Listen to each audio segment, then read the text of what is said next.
Hey everyone, I am Priyanshi. Welcome to my YouTube channel. In this video, we will study our second unit, that is Introduction to Language, of the book Language and Communication. This is basically the first part of this unit.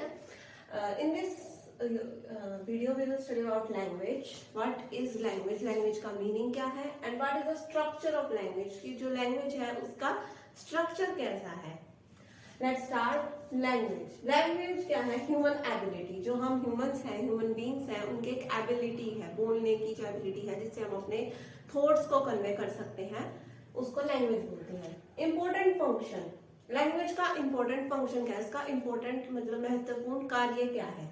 Communicating thoughts, ideas and feelings. इसका important function है communicate करना हमारे thoughts को, हमारे विचारों को, हमारे ideas, जो हमारे अलग अलग आइडियाज हमें आते रहते हैं उनको कम्युनिकेट करना, या अपनी फीलिंग्स को कम्युनिकेट करना, अपनी फीलिंग्स को दूसरों को पहुंचाना जो है लैंग्वेज का काम होता है।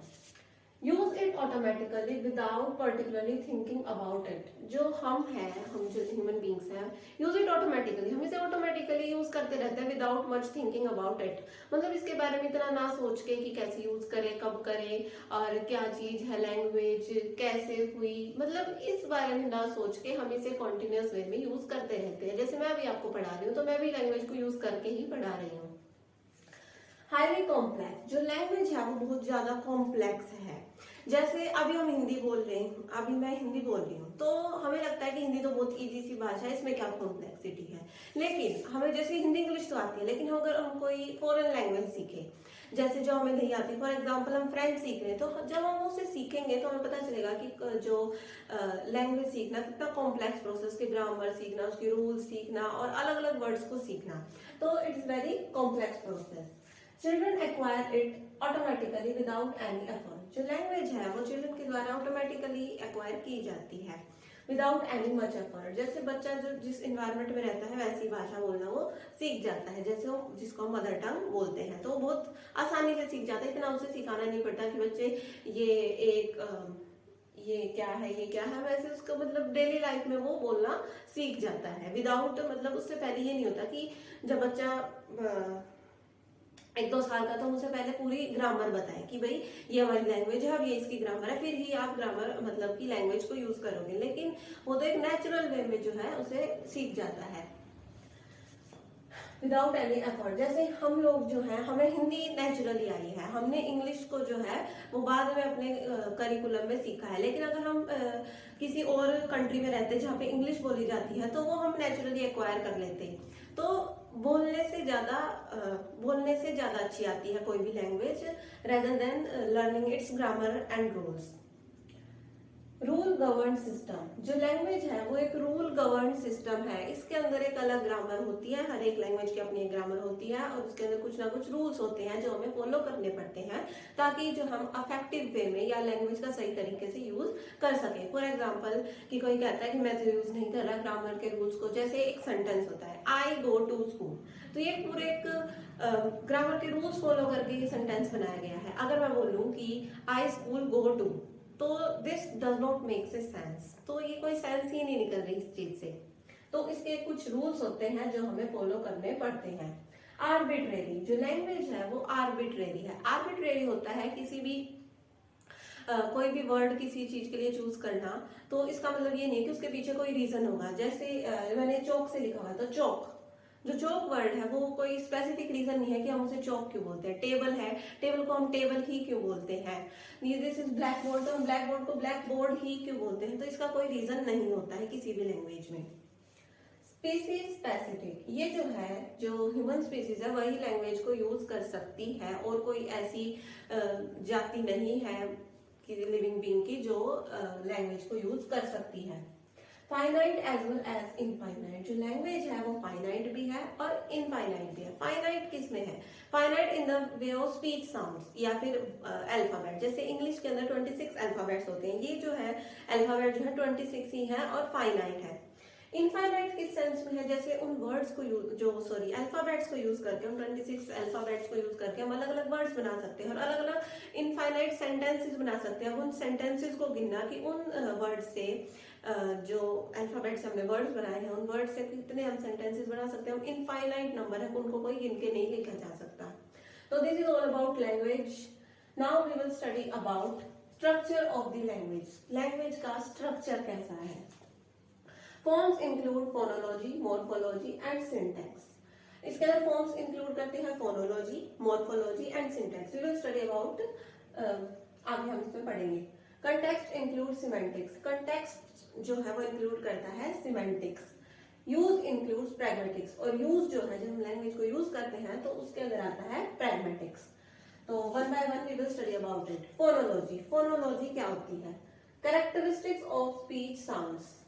फोनोलॉजी, जैसे हम बोलते हैं तो कुछ ना कुछ स्पीच साउंड्स को हम यूज करते हैं, तो उन स्पीच साउंड्स की कैरेक्टरिस्टिक्स की स्टडी करने को हम बोलते हैं फोनोलॉजी. और जो स्पीच साउंड्स की जो कैरेक्टरिस्टिक्स हम स्टडी करेंगे वो 3 वे में करेंगे. Articulatory, acoustic and auditory.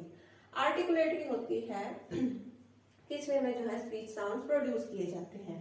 Acoustic होता है वो स्पीच साउंड्स एयर के थ्रू हमारे कानों तक कैसे पहुंचते हैं. और ऑडिटरी होते हैं वो स्पीच साउंड्स हमारा ईयर कैसे रिसीव करता है. तो इन 3 वेज के अंदर जो स्पीच साउंड्स की कैरेक्टरिस्टिक्स हैं वो स्टडी की जाती है.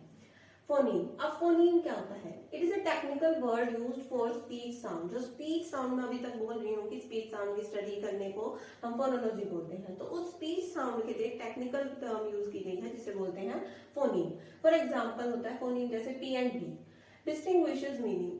अगर पी और बी का अलग अलग मीनिंग है, जिससे एक वर्ड लेते हैं हम PAT PAT and BAT bat, तो PAT पैट का अलग मतलब होगा, BAT का मतलब अलग होगा. तो इन दोनों का जो मीनिंग जो है वो स्पीच साउंड्स की वजह से चेंज हो जाता है. And phonemes are further classified into vowels and consonants. और फोनीम्स को जो है फर्दर क्लासिफाई किया गया है वोवेल्स के अंदर एंड कॉन्सोनेंट्स के अंदर. This is phonology. Now morphology. Morphology क्या होता है? It is the study of morphemes, smallest unit of meaning. Morpheme क्या होता है? मोर्फीम होते हैं स्मॉलेस्ट यूनिट ऑफ मीनिंग. ऐसे वर्ड जो मतलब कि जिनका कुछ ना कुछ मीनिंग होता है, उसकी स्टडी को बोलते हैं हम मोर्फोलॉजी. जो मोर्फीम्स हैं वो 2 तरह के होते हैं, फ्री एंड बाउंड. फ्री मोर्फीम्स होते हैं जो मतलब कि इंडिपेंडेंटली किसी भी सेंटेंस में यूज किए जा सकते हैं, जैसे बॉय, वॉक या गर्ल, टेबल. तो ये जो है ये फ्री मोर्फीम्स हैं, ये इंडिपेंडेंटली किसी भी सेंटेंस में यूज किए जा सकते हैं. Second is bound. बाउंड हो गया जैसे SEDRE, ये सब जिसमें आगे मतलब ये सेंटेंसेस के पीछे या आगे लगेंगे. प्रीफिक्सेस एंड सफिक्सेस, उपसर्ग और प्रत्यय हो सकते हैं, ये मतलब होते हैं ये बाउंड मोर्फीम. तो मोर्फीम्स हो गए 2 तरह के, फ्री मोर्फीम्स एंड बाउंड मोर्फीम. फ्री मोर्फीम जो इंडिपेंडेंटली यूज किए जा सकते हैं, एंड बाउंड मोर्फीम्स जो होते हैं वो दूसरे सेंटेंस के साथ मतलब वर्ड के साथ जुड़ते हैं, जैसे ED. डिसगस्ट. डिसगस्ट के आगे पीछे ED लगा दिया, डिसगस्टेड. तो ऐसे जो है सेंटेंस हो गया. Walk, walked. तो ऐसे जो ED जो उसके पीछे लगा वो हो गया bound morpheme. Next is syntax. Syntax क्या होता है? Management of words in a sentence. Syntax होता है वर्ड्स का मैनेजमेंट एक सेंटेंस के अंदर. अब सेंटेंस के अंदर एक मैनेजमेंट होता है वर्ड्स का, जिसकी वजह से वो एक मीनिंगफुल या कंप्लीट सेंस निकले. इस जो सिंटैक्स होता है वो 2 तरह का होता है, लीनियर एंड हियरार्किकल. लीनियर होता है सिंपल, जैसे आई गो टू स्कूल. ये जो है एक सिंपल